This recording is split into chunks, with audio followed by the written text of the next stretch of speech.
कहानी शुरू होती है अमेरिका के एक शांत से इलाके से, जहां दोस्तों की एक टोली मस्त पार्टी कर रही है। दारू चल रही है, हंसी मजाक हो रहा है, बिल्कुल वैसा ही जैसा हर हॉरर मूवी की शुरुआत में होता है। वहां दोस्तों का एक ग्रुप टेबल के चारों तरफ बैठकर ताश खेल रहा है, लेकिन जब कैट की बारी आती है तो उसका ध्यान गेम में कम और अपने फोन में ज्यादा है। वो एक ऐप देख रही होती है जिसका नाम है काउंटडाउन। कैट को लगता है कि ये कोई बोरिंग सा डाइट प्लान वाला ऐप है जो वजन कम करने में मदद करेगा, लेकिन तभी उसकी एक सहेली एक्साइटमेंट में अपने फोन पर वही ऐप सर्च करती है। पर उसे जो मिलता है वो डाइट प्लान नहीं बल्कि कुछ और ही था। इस ऐप का दावा है कि ये कोई मामूली काउंटडाउन नहीं है, बल्कि ये आपको ये बताएगा कि आपके पास जीने के लिए अब कितने साल, कितने दिन और कितने घंटे बचे हैं। अब पार्टी में थोड़ा सन्नाटा छा जाता है क्योंकि सबको लगता है कि ये कोई प्रैंक है। बातों बातों में ये ग्रुप एक दूसरे को चैलेंज दे देता है कि सब इस ऐप को डाउनलोड करेंगे और देखेंगे कि किसकी मौत कब होगी। शर्त ये रखी जाती है कि जिसके पास जीने के लिए सबसे कम समय बचेगा वो ये गेम हार जाएगा। हर कोई इस आइडिया के लिए मान जाता है सिवाय कॉटनी के, लेकिन आखिर में दोस्तों के प्रेशर के आगे बेचारी की एक नहीं चलती और वो भी ऐप डाउनलोड कर लेती है। पर उसकी फूटी किस्मत तो देखिए, जहां बाकी दोस्तों के फोन में जीने के लिए अभी कई साल बचे थे, वहीं कॉटनी के फोन में सिर्फ 3 घंटे का वक्त दिख रहा था। ये देखकर वो बुरी तरह घबरा जाती है, लेकिन उसके दोस्त इसे सिर्फ एक मामूली मजाक समझकर टाल देते हैं। जब पार्टी खत्म होती है तो कॉटनी अपने बॉयफ्रेंड इवान की कार में बैठती है, लेकिन इवान नशे में पूरी तरह धुत था। कॉटनी के मन में अभी भी वही डर बैठा था कि कहीं वो ऐप सच न कह रहा हो, इसलिए वो रिस्क नहीं लेना चाहती और कार से उतरकर पैदल घर जाने का फैसला करती है। इवान को उसका ये बर्ताव पसंद नहीं आता। वो चिढ़ जाता है और कॉटनी को वहीं सड़क पर अकेला छोड़कर गाड़ी लेकर निकल जाता है। अब कॉटनी सुनसान सड़क पर अकेली चल रही थी। तभी उसे महसूस होता है कि काले कोट में कोई रहस्यमयी शख्स उसका पीछा कर रहा है। मामला तब और बिगड़ जाता है जब उसके फोन पर ऐप का नोटिफिकेशन आता है कि उसके पास जीने के लिए अब बस कुछ ही मिनट बचे हैं। ये देखकर वो बुरी तरह कांपने लगती है और भागती हुई अपने घर के अंदर घुस जाती है। घर पहुंचते ही वो सीधे बाथरूम में जाती है और डर के मारे अपना मोबाइल स्विच ऑफ कर देती है, लेकिन तभी फोन अपने आप दोबारा ऑन हो जाता है और उस पर उसकी जिंदगी के आखिरी कुछ सेकंड्स चलने लगते हैं। जैसे ही टाइमर 0 पर आता है, कोई अदृश्य और शैतानी ताकत उसे झटके से छत की तरफ खींचती है और उसे जान से मारकर उसकी लाश को बाथटब पर फेंक देती है। ठीक उसी पल उसके बॉयफ्रेंड इवान का एक भयानक कार एक्सीडेंट हो जाता है और उसकी गाड़ी सीधे एक पेड़ से जा टकराती है। इवान जैसे तैसे बच तो जाता है, लेकिन जिस सीट पर कॉटनी बैठने वाली थी, पेड़ का तना उसे चीरते हुए निकल जाता है। ये बात साफ साबित कर देती है कि वो ऐप कोई खिलौना नहीं था, बल्कि वो सच में बता सकता है कि किसकी मौत कब और कैसे होने वाली है। अब कहानी पहुंचती है एक अस्पताल में, जहां हमारी लीड हीरोइन क्विन एक नर्स के तौर पर अपनी ड्यूटी कर रही है। काम के दौरान उसे पता चलता है कि एक मरीज अपने कमरे से गायब है।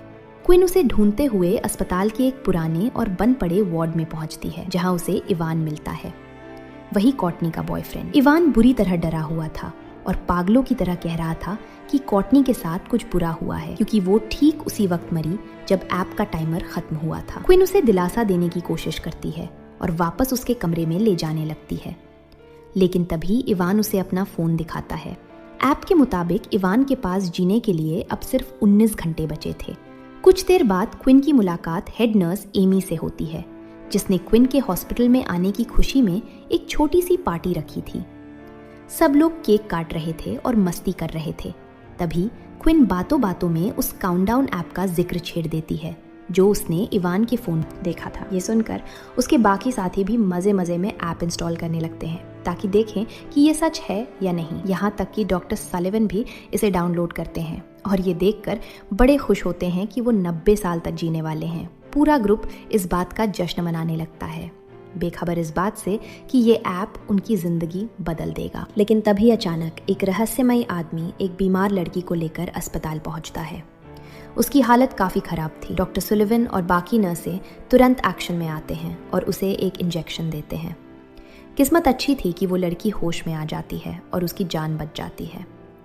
इस अजीबोगरीब हादसे के बाद क्विन अपनी शिफ्ट खत्म करके अस्पताल से निकलने ही वाली होती है कि अचानक उसके फ़ोन पर एक नोटिफिकेशन पॉपअप होता है जिसमें उसे वही काउंटडाउन ऐप इंस्टॉल करने के लिए कहा जाता है। क्विन को लगता है कि ये सब फालतू की बकवास है और वो बिना ज़्यादा सोचे समझे उसे डाउनलोड कर लेती है और बिना पढ़े टर्म्स एंड कंडीशंस एक्सेप्ट कर लेती है। लेकिन जैसे ही वो ऐप खुलता है उसके होश उड़ जाते हैं।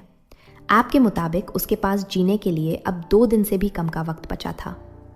हालांकि उसे ये सब बहुत अजीब लगता है, फिर भी वो खुद को तसल्ली देती है कि ये सब सिर्फ एक प्रैंक है और इसे सीरियसली नहीं लेती। इसके बाद वो अपने माता पिता के घर जाती है ताकि अपनी नौकरी पक्की करने के लिए ज़रूरी डॉक्यूमेंट्स ले सके। जब वो घर पहुंचती है तो पूरा कमरा खाली पड़ा था और सन्नाटा था, लेकिन क्विन को महसूस होता है कि वहाँ कोई और भी है या शायद कोई उसका पीछा कर रहा है। उसे किसी के होने की आहट मिलती है तो वो दबे पांव अलमारी की तरफ बढ़ती है और उसे खोलती है, लेकिन वहाँ कोई भूत नहीं बल्कि उसकी छोटी बहन जॉर्डन अपने बॉयफ्रेंड के साथ छिपी हुई थी। क्विन का सारा डर गुस्से में बदल जाता है और वो उन दोनों को वहाँ से तुरंत दफा होने के लिए कह देती है। पर जॉर्डन के दिल में अपनी बड़ी बहन के लिए बहुत कड़वाहट भरी थी। जब से उनकी माँ की मौत हुई थी क्विन उनसे काफी कटी कटी रहने लगी थी और जॉर्डन को लगता था कि क्विन ने उन्हें अकेला छोड़ दिया। क्विन कोशिश तो करती है कि वो सब कुछ ठीक कर ले, पर जॉर्डन गुस्से में अपने कमरे का दरवाजा बंद कर लेती है। तभी उनका पिता चार्ली हॉल में आता है। चार्ली भी अपनी पत्नी की मौत के गम से अभी तक उबर नहीं पाया था। वो क्विन से कहता है कि अगले दिन उन्हें माँ की कब्र पर जाकर उन्हें याद करना चाहिए। उधर अस्पताल में इवान की जान हलक में अटकी हुई थी। ऐप दिखा रहा था कि उसके पास अब सिर्फ 3 मिनट बचे हैं। घबराहट के मारे वो पागलों जैसी हरकतें करने लगता है और नर्सों की नज़र बचाकर वहाँ से भागने की कोशिश करता है। जैसे ही वो भागने के लिए कदम बढ़ाता है उसके फ़ोन पर एक नोटिफिकेशन आता है, आपने कॉन्ट्रैक्ट की शर्तें तोड़ी हैं। इवान को खाक समझ नहीं आता कि ये ऐप क्या बकवास कर रहा है और वो भागना जारी रखता है। तभी अस्पताल के कॉरिडोर में लगे सिक्योरिटी मिरर में उसे एक साया दिखता है, काले हुड वाला कोई डरावना शख्स। अचानक वो शीशा अपने आप चटक जाता है, जिसे देखकर इवान की रूह कांप जाती है। वो जान बचाने के लिए इमरजेंसी एग्जिट की तरफ दौड़ता है, पर तभी अचानक अस्पताल की सारी लाइटें गुल हो जाती हैं। अंधेरे में वो अपने फोन की फ्लैशलाइट जलाता है तो उसे सीढ़ियों पर कॉटनी खड़ी दिखाई देती है, जिसकी पीठ उसकी तरफ थी। इवान उसे आवाज देता है, पर जैसे ही वो लड़की पीछे मुड़ती है इवान के होश उड़ जाते हैं। उसका चेहरा किसी खौफनाक राक्षस जैसा हो चुका था। वो शैतानी ताकत इवान पर झपट्टा मारती है और कॉटनी की तरह ही इवान को भी सीढ़ियों से नीचे फेंक कर उसका काम तमाम कर देती है। ठीक उसी वक्त ऐप का टाइमर 0 हो जाता है।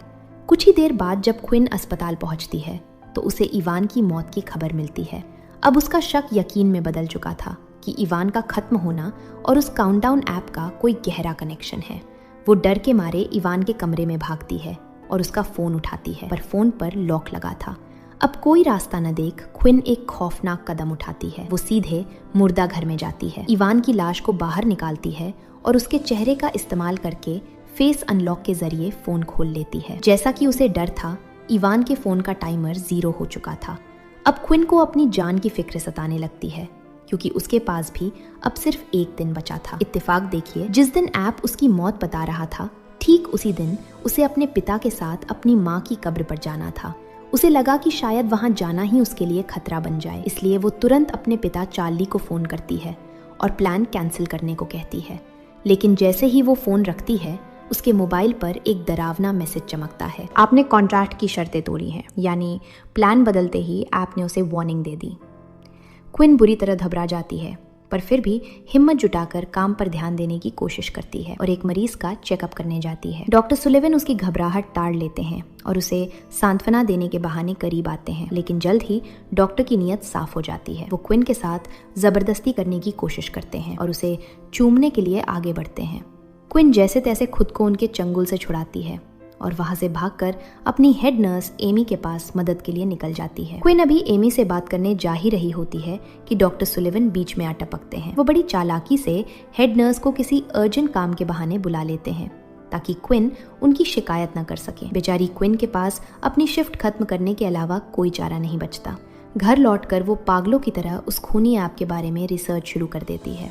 वो इंटरनेट पर कॉटनी और इवान की मौत की खबरें पढ़ती है और उसे पक्का यकीन हो जाता है कि इन सब के पीछे उसी ऐप का हाथ है। हालांकि इंटरनेट पर लोग इस बारे में तरह तरह की फालतू बातें लिख रहे थे, जिससे उसे एक पल के लिए लगता है कि शायद वो सिर्फ वहम पाल रही है। तसल्ली के लिए वो अपना लैपटॉप बंद ही करती है कि तभी उसकी रूह कांप जाती है। उसके ठीक सामने अंधेरे में इवान खड़ा था। उसका चेहरा एकदम भयानक और डरावना हो चुका था और वो टकटकी लगाकर क्विन को ही देख रहा था। क्विन की चीख निकल जाती है। वो झपट कर कमरे की लाइट जलाती है और देखते ही देखते वो साया गायब हो जाता है। तभी उसके फोन की घंटी फिर बजती है। वही मनहूस नोटिफिकेशन, आपने एग्रीमेंट की शर्तें तोड़ी हैं। गुस्से और डर के मारे क्विन अपना फोन उठाकर जमीन पर दे मारती है, जिससे स्क्रीन चकनाचूर हो जाती है। लेकिन भाई, ये कोई मामूली ऐप नहीं था। फोन टूटने के बाद भी उसका टाइमर स्क्रीन पर चमक रहा था और अब उसकी मौत में सिर्फ एक दिन बचा था। अगले दिन सुबह वो सबसे पहले एक मोबाइल शॉप पर भागती है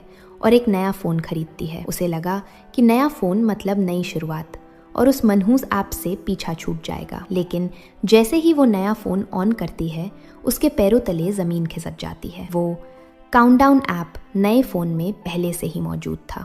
उसने उसे डिलीट करने की लाख कोशिश की, पर वो सिस्टम से हटने का नाम ही नहीं ले रहा था। क्विन को लगता है कि शायद ये दुकान के मालिक डेरेक की कोई घटिया चाल है, पर डेरेक साफ मना कर देता है कि उसे नहीं पता ये ऐप फोन में कैसे आया।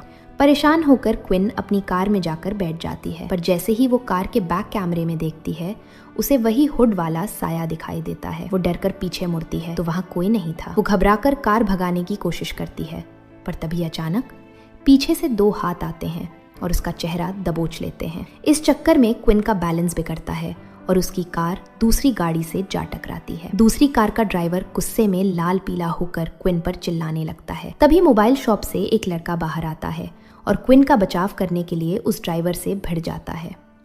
वो ड्राइवर तो वहां से निकल जाता है, पर वो लड़का अपना परिचय मैट के रूप में देता है। मैट बताता है कि उसने दुकान के अंदर क्विन की बातें सुन ली थी और उसके फोन में भी वही काउंटडाउन ऐप है। दोनों एक बार में बैठकर इस बारे में बात करते हैं और उन्हें यकीन हो जाता है कि ये सब कोई इत्तेफाक नहीं है। क्विन को लगता है कि ये कोई शैतानी ताकत है। तभी उसे अपने हॉस्पिटल के पादरी की याद आती है। वो मैट के साथ हॉस्पिटल जाती है, जहां पादरी उन्हें एक ऐसे बंदे का पता देते हैं जो इन राक्षसों और शैतानी ताकतों से निपटने में एक्सपर्ट है। दोनों वहां से निकलने की तैयारी करते हैं, पर तभी हेड नर्स एमी का क्विन को फोन आता है कि उसे किसी जरूरी काम से रुकना होगा। इसी बीच मैट बाथरूम जाता है। वहां अचानक कोई उसके कैबिन का दरवाजा जोर जोर से पीटने लगता है। मैट नीचे से झांकता है तो उसे एक छोटे बच्चे के पैर दिखते हैं। वो उसे जाने के लिए कहता है, पर जैसे ही मैट बाहर निकलता है, उसे अंदर से उसी बच्चे के रोने की आवाज आती है। मंजर और भी खौफनाक तब हो जाता है जब वो बच्चा एक कैबिन से दूसरे कैबिन में चलने लगता है और आखिरी कैबिन तक पहुंचते ही मैट देखता है कि उस बच्चे के पैर अजीब तरीके से मुड़ जाते हैं और वो गायब हो जाता है। तभी अचानक लाइटें गुल हो जाती हैं और बाथरूम का एक दरवाजा अपने आप धीरे से खुलता है। जैसे ही मैट उस कैबिन को चेक करने जाता है, वो लड़का अचानक उसके पीछे से प्रकट होता है और उस पर जानलेवा हमला कर देता है। मैट अपनी पूरी जान लगाकर उसे खुद से दूर धकेलता है और आखिरकार वो साया वहां से गायब हो जाता है। पर मैट के चेहरे के हाव भाव बता रहे थे कि वो उस बच्चे को पहचानता था। ठीक उसी वक्त हेड नर्स एमी क्विन को मीटिंग रूम में ले जाती है, जहां अस्पताल के बड़े अधिकारी HR उसका इंतजार कर रहे थे। कुछ ही पलों में वहां डॉक्टर सुलिवन की एंट्री होती है और वो जो कहता है उसे सुनकर क्विन के पैरों तले जमीन खिसक जाती है। कमीना डॉक्टर उल्टा क्विन पर ही इल्जाम लगा देता है कि वो उसे परेशान कर रही थी और उसके साथ बदतमीजी कर रही थी। क्विन का खून खौल उठता है।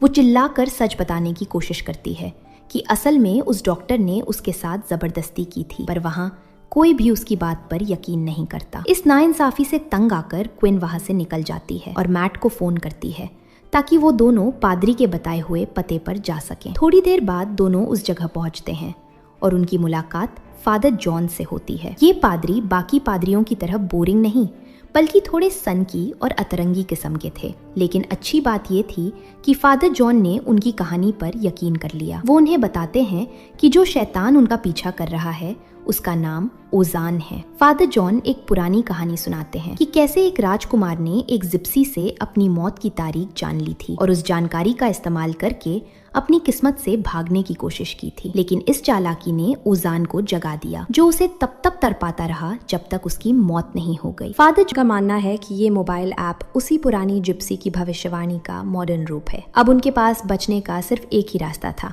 इस ऐप को हैक करना। क्विन को तुरंत मोबाइल स्टोर के मालिक डेरेक की याद आती है और वो मदद के लिए उसके पास भागती है। किस्मत अच्छी थी कि डेरेक सिर्फ फोन बेचता ही नहीं था, बल्कि वो हैकिंग में भी उस्ताद था। डेरेक ऐप के सिस्टम में सेंध लगाने में कामयाब हो जाता है और उसे न केवल लोगों की मौत का समय दिखने लगता है, बल्कि उसे बदलने का रास्ता भी मिल जाता है। वो सबसे पहले अपनी खुद की उम्र बढ़ाता है, फिर क्विन के कहने पर वो उसकी और उसकी बहन जॉर्डन की उम्र भी बढ़ा देता है। उसे तभी पता चलता है कि जॉर्डन ने भी ये मनहूस ऐप डाउनलोड कर लिया है। डेरेक इन तीनों, क्विन, जॉर्डन और मैट की उम्र बढ़ाकर 50 साल से भी ज्यादा कर देता है। सबको लगता है कि चलो अब ओजान नाम के उस शैतान से पीछा छूट गया और सबकी जान बच गई। इसके बाद क्विन और मैट एक दूसरे से विदा लेने वाले होते हैं, पर वो तय करते हैं कि आज की रात साथ ही गुजारेंगे। वो क्विन के अपार्टमेंट पहुंचते हैं, जहां बातों बातों में क्विन पूछती है कि मैट ने आखिर ये ऐप डाउनलोड ही क्यों किया। मैट अपना दर्द बयां करता है और बताता है कि जब वो छोटा था तब उसका छोटा भाई उसे छोड़कर चला गया था। भाई की मौत के बाद से ही उसे अपनी मौत का डर सताने लगा था और वो बस ये जानना चाहता था कि उसके पास कितना वक्त बचा है। क्विन भी अपना राज खोलती है और अपनी माँ की मौत के बारे में बताती है। उसकी माँ का कार एक्सीडेंट तब हुआ था जब वो क्विन को एक पार्टी से लेने जा रही थी। ये दुखद यादें साझा करते करते दोनों एक दूसरे के काफी करीब आ जाते हैं। मैट फर्श पर सो रहा होता है, पर क्विन उसे अपने पास बेड पर ही सोने के लिए कह देती है। मैट मान जाता है, लेकिन सुकून की ये नींद ज्यादा देर तक नहीं टिकती। कुछ घंटों बाद आधी रात को क्विन को ऐसा महसूस होता है कि कोई दबे पांव उनके कमरे की तरफ बढ़ रहा है। क्विन को महसूस होता है कि कोई उसके पास है। वो मैट को आवाज देती है, जिसका हाथ उसके ऊपर रखा हुआ था, लेकिन तभी उसके होश उड़ जाते हैं। असली मैट तो दरवाजे पर खड़ा था और पूछ रहा था कि क्या हुआ। तो फिर बेड पर उसके पास कौन था। जैसे ही क्विन पलटती है, उसे एहसास होता है कि वो हाथ मैट का नहीं बल्कि उस शैतान ओजान का था, जो धीरे धीरे नुकीले पंजों में बदल रहे थे और क्विन पर हमला करने ही वाले थे। मैट फुर्ती दिखाते हुए क्विन को उसके चंगुल से छुड़ाता है, लेकिन जैसे ही वो अपने फोन देखते हैं, उनके पैरों तले जमीन खिसक जाती है। ऐप का टाइमर फिर से पुरानी वाली जगह पर आ गया था, यानी डेरेक की हैकिंग फेल हो गई थी और अब उनके पास जीने के लिए बस कुछ ही घंटे बचे थे। अब क्विन को अपनी छोटी बहन जॉर्डन की फिक्र सताने लगती है।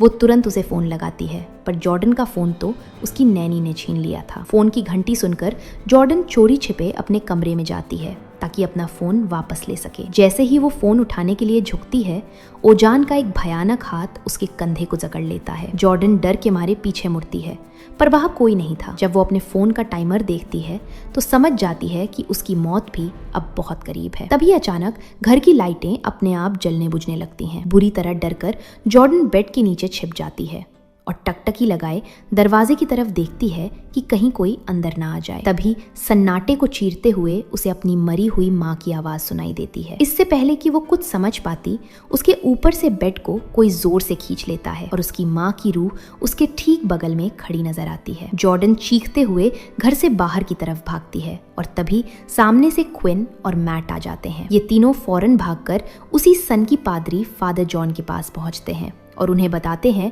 कि हैकिंग वाला प्लान फेल हो गया है और शैतान अब भी उनके पीछे पड़ा है। फादर जॉन जब मैट के जरिए लाए गए ऐप के कोड को ध्यान से देखते हैं तो उन्हें उसमें लैटिन भाषा में लिखा एक टेक्स्ट मिलता है, जो उसी शैतानी श्राप और ओजान की असलियत के बारे में था। फादर जॉन के लिए ये एक अच्छी खबर थी, क्योंकि उनका मानना था कि अगर ये कोई श्राप है तो इसे तोड़ा जा सकता है।